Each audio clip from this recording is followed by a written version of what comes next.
Hi, my name is Megan. I have a new life in Christ, and I am in recovery for anxiety, people-pleasing, and fear of abandonment. So I grew up in a home, it was just me. I was the youngest of 3 siblings, but we had quite a big age gap. My parents did not have the best relationship. My dad was an alcoholic, and my mom worked a lot, so a lot of the times that left me at home with my dad, kind of isolated because I didn't really want to interact with him, know how to interact with him. I think my anxiety started at a pretty young age because of that off relationship that I had with my dad. Because my dad wasn't super present, I think a lot of my fear of abandonment issues started then too. When I was 10, I lost my oldest brother to suicide, and my mom got really angry with God during that time of my life. So church it was already very sporadic, but church kind of just fell off the back burner at that point. So it wasn't until I got into middle school and met my friend Martha that her and her family invited me to start going back to church with them. So I stayed in church consistently.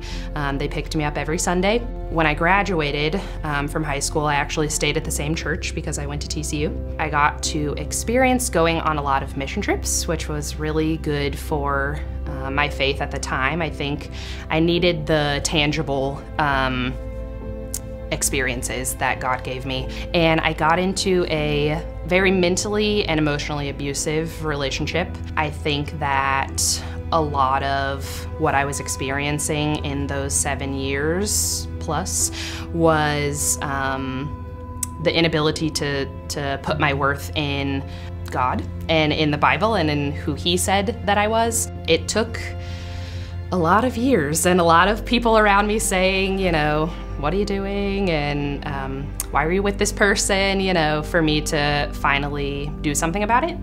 And I did, and shortly after that I started counseling. I'd say probably about a year after I ended that relationship, Clayton, our group's pastor at the Green Oaks campus, was offering a regeneration pilot group for the ladies and the men on staff. So I decided I was gonna join. We do a step in the middle that is called inventory, and I had to write out everything about my dad, my mom, everything about my brother. I think a lot of the anxiety that I was still carrying was related to the fact that I hadn't really let go of a lot of the things that had happened. Shortly after I finished the pilot group, Clayton asked if I would become a leader. So I did not really want to. He knows it, but I did. So shortly after I started leading, I met my now husband, Jordan. I had lived through a lot of seeking validation from the people around me, especially the men in my life, and Jordan just does that. He just gives it, which took a lot for me to get used to at first because I still struggled with that idea of thinking that I didn't deserve it. So I do still struggle with anxiety, and I would be lying if I said that I didn't.